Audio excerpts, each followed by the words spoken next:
VC firms can bring a lot of contacts and expertise as well as the money, similar to the angels, the super angels that are strategic in your space. The VC firms tend to also have somebody on their staff. If they're either a biotech VC, NEA does it all. They do biotech and pharma, plus they do IT. But some of them are very limited in their scope, and they usually have some young folks on their staff that are deep, well schooled in your specialty. The process involves negotiation of price and terms. You get a term sheet, and the term sheet will establish not just valuation and the price per share, next slide. but it also will then establishes the valuation and summarizes the basic deal terms.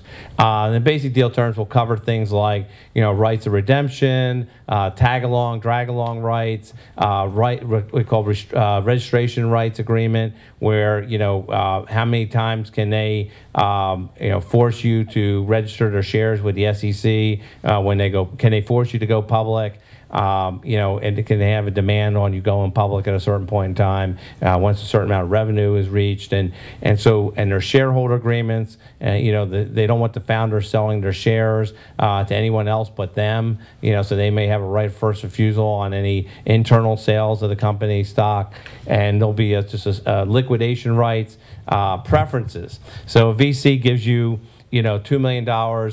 And there's what's called a preference and then participation. So the VC will say, look, when we go to sell this company, and I've given you $2 million, and we're selling the company for $10 million, I get a 1x liquidation preference. So I get my $2 million back right off the top.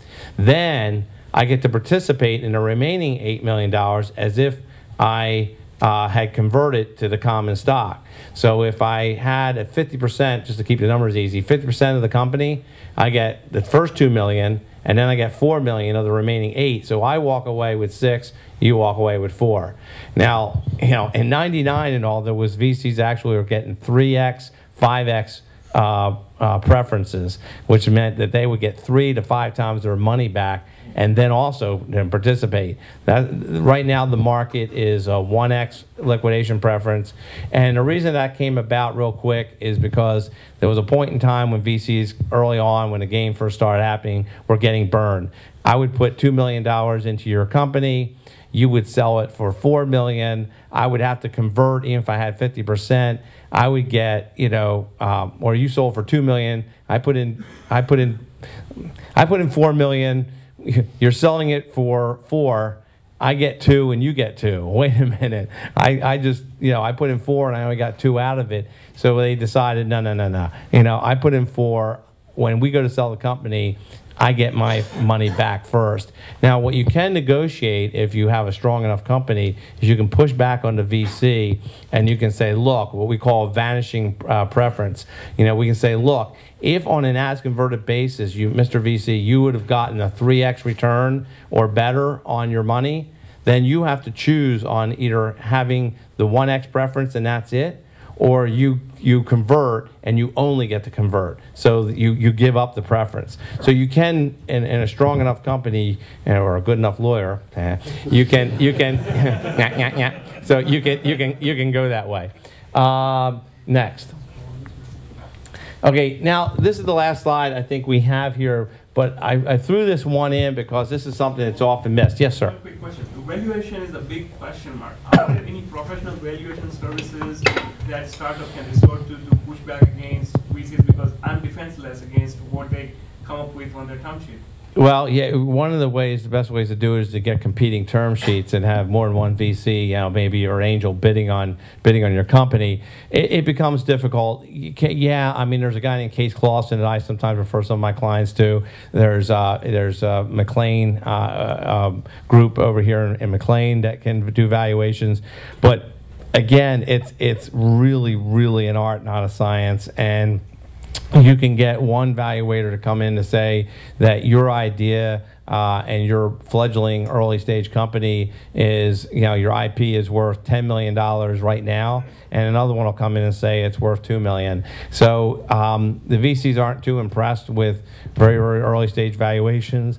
If you've been running your company for 3 or 4 years and you have, you did, $500,000 in revenue, even if you had losses your first year, and then you did, $2 million your second year, and last year you did $8 million, and you can show a trend, and you can show your EBITDA and your profit margins, then it's possible to do have a evaluator come in, and there are people who come in and do a discount cash flow analysis and run the different models, and then come up with an evaluation that the VC may takes a certain amount of realistic stock into.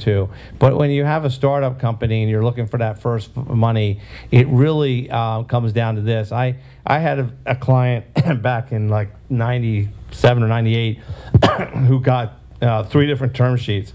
One was willing to give, for the same amount of money, they were looking for, I think, if I remember correctly now, like $4 million.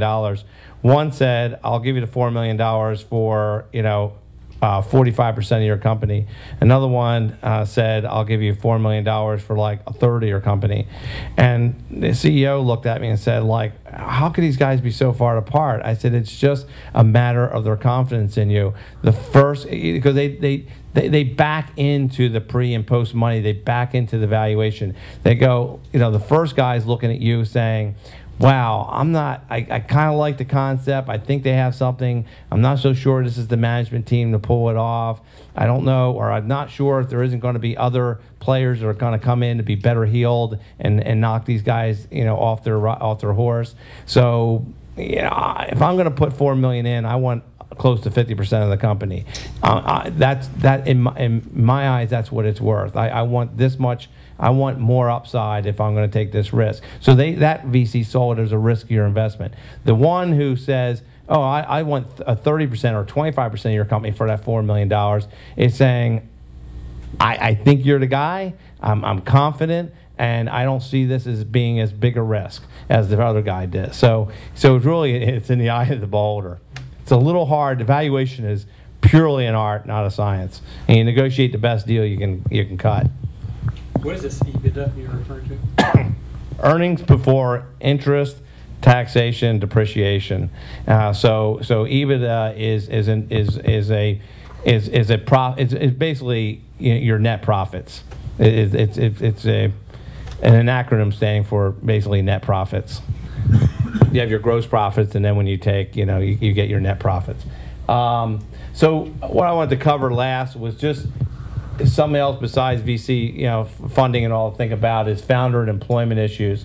Sanjay touched on this in the beginning: invention, assignment, and non-disclosure agreements. Getting your employees to sign a PIAA or a proprietary invention assignment agreement, and that they'll keep the stuff they learn at work confidential. They won't go blabbing around town, especially in trade shows and with competitors and competitors' booths and things like that. And that anything that they invent for you on the clock will be assigned to you. And they give prospective assignments saying if I refuse to sign, because in the United States, for patents, in the United States, patents cannot be taken out initially in the name of the company. They can only be taken out in the name of the individual. So even at like Mighty Citicorp or General Dynamics or General Electric, they have to file the patent in the name of Sanjay Berry, the employee, and then he has to assign an assignment giving the patent immediately to GD or General Electric.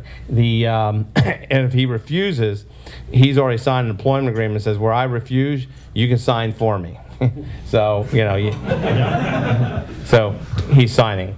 Employment agreements, very important to make sure you nail down employment agreements with your employees and you cover issues like non-competes, non-solicitations, and particularly like when you mentioned you're playing with the big companies, is that not only that they not take your idea and do a design around, but they also don't sit there and go, wow, this little company of 18 employees had these 3 great programmers. If I could hire them, I could do this without them and not even invest a dime in them. Yeah, just a note on the sort of non-competes. Non-competes, the enforceability of non-competes vary state to state. And so one of the things you want to make sure is that your non-competes are narrowly focused, narrowly tailored so that they are enforceable.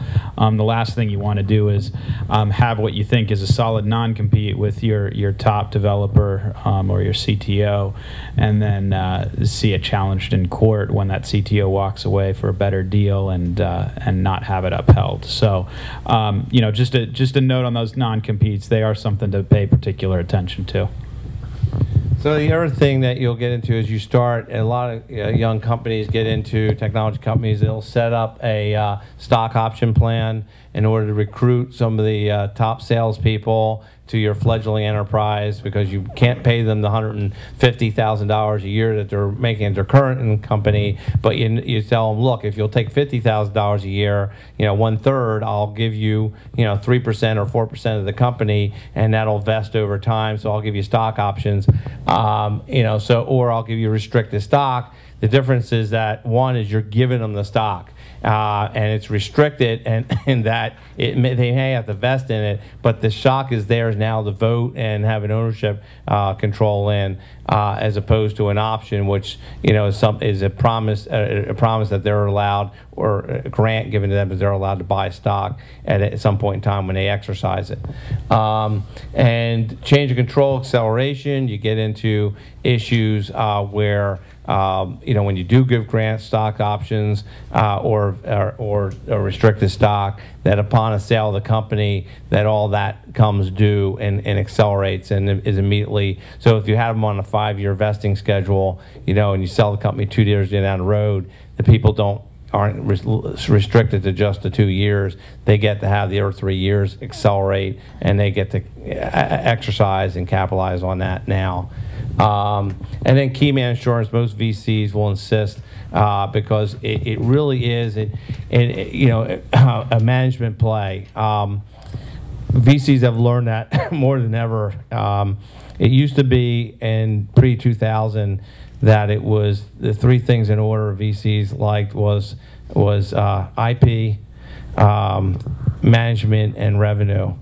Now you can flip that on its head. They care about revenue, the management team, and the third thing. Help me out here.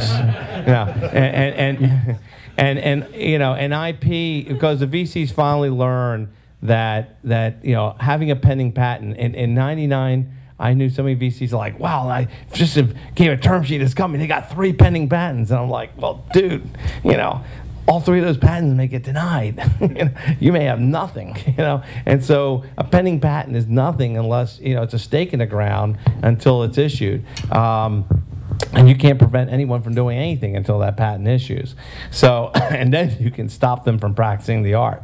But, so VCs learn not to fall in love with technology as much as they want to fall in love with a strong management team, and someone who's either an expert in their area, or if Steve Case was here and said, Dean, I'm starting a company, I'd say, I can take you to any VC on the planet and they will back whatever you're doing, even if you're just selling like... Question would be, why is Steve Case out there seeking VC funding? Yeah, I know. And which has often been the case sometimes where we've had to work with some people who have had successful exits. I'm like, dude, why aren't you not financing this yourself? One guy looked at me and says, because I'd rather make more money on other people's money than on my own money. So, so it's a risk allocation issue.